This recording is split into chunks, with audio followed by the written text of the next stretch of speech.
Сиљак еден.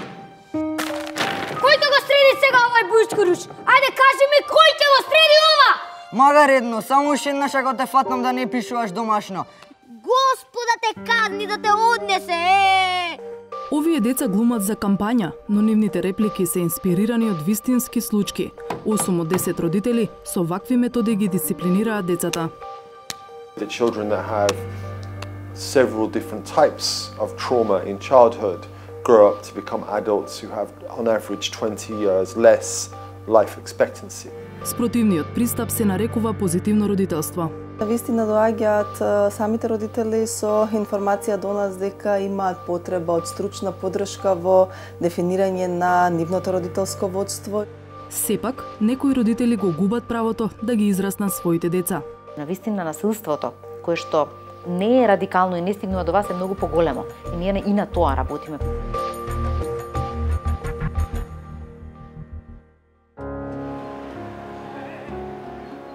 Шеснаесет часот значи врвулица од родители, баби, дедовци и деца пред градинките и училиштата. Додека образованието е доминантна активност во институциите, воспитувањето останува за дома.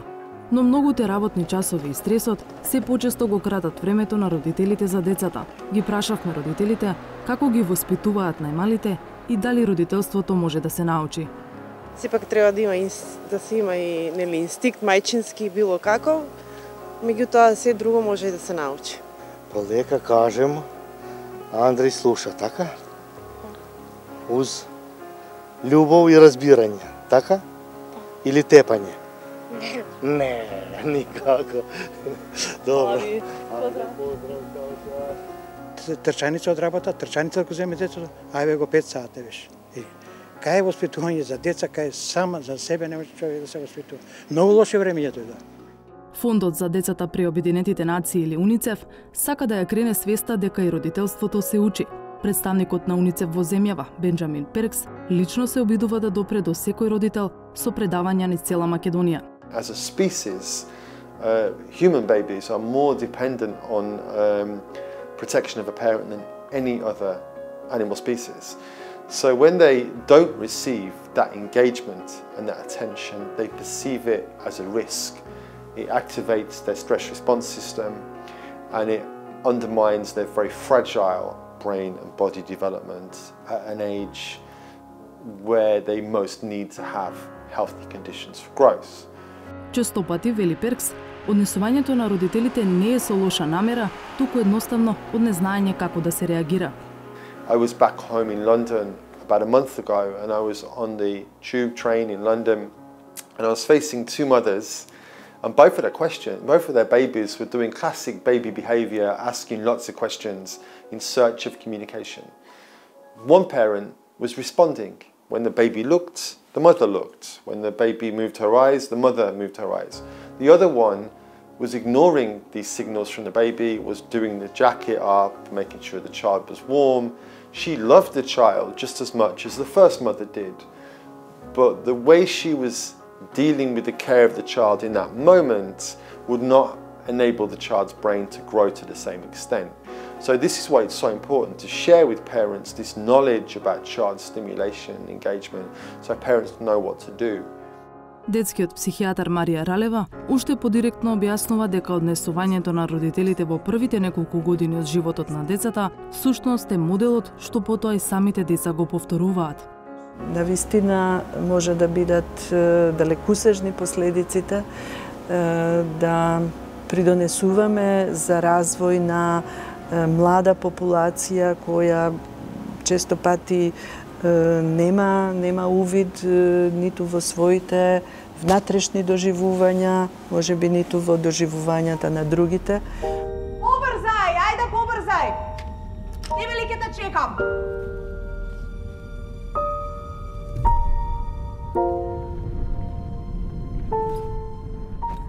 Нели се соочуваме со многу побројни испади во секојдневието, многу повеќе агресивност меѓу децата, многу повеќе насилништво и многу повеќе деструкција во заедницата.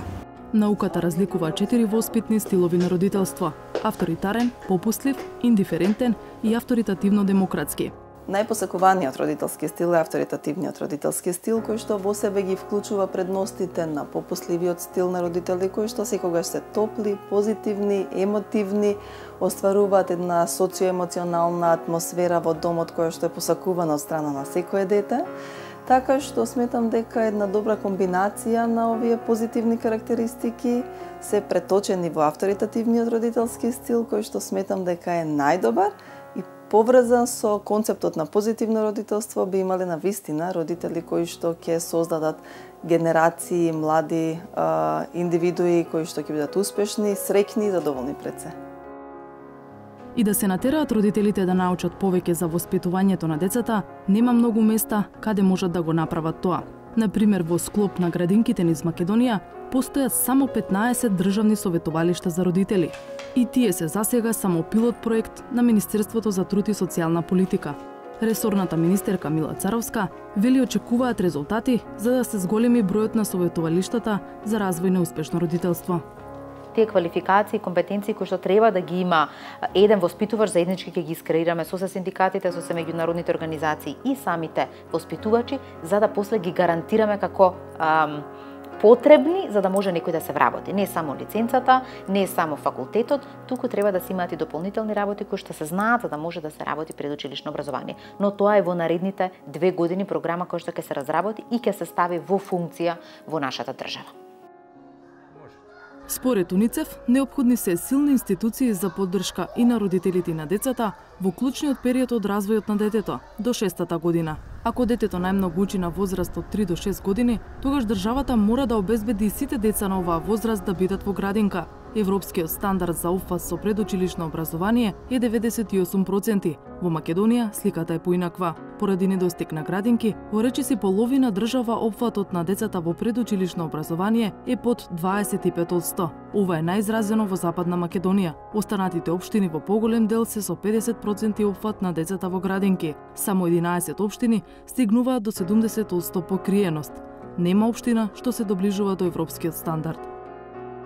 Последната програма која што со Светска банка заеднички ја добивме, а тоа е дека се добија 30 милиони за инвестиции инфраструктурни во детска и во социјална заштита. И тоа ќе значат првите големи градинки во Македонија после претходниот систем на оваа држава. Во Југославија се изградиле најголемите капацитети. После се градени некои ситни објекти или дополнување, но никогаш вистински градинки. И токму сега ние како влада интензивно во изминатата година 2017-2018 се 24 објекти, проширување на капацитет и нови специфично во рурални средини, затоа што децата од рурална средина досега и да немаа пристап. Некои мајки и татковци сепак привремено или трајно ќе го загубат правото да бидат родители на своите деца. Годинава во Македонија родителското право е трајно одземено во 3 случаи, а за уште 3 се води постапка. Социјалните служби ги одземаат децата по пријава дека врз нив се врши физичко насилство и откако тоа ќе се докаже. Но она што многу потешко се докажува е психичкото насилство. Дури и детето да не е жртва, туку само сведок на насилство во домот, и тоа е погубно за неговото здравје и развој, вели Перкс. What we know globally is 1 in 4 children grow up in a situation where they witness violence between their parents. It's extremely stressful for children to grow up seeing that. It hurts their development. It creates a kind of a toxic stress which affects their ability to learn and to develop and has an impact on their physical and intellectual well-being and growth. И додека државата се уште е на тест за промена во начинот на делување, стручните лица ги советуваат родителите на време да ја преземат работата во своји раце.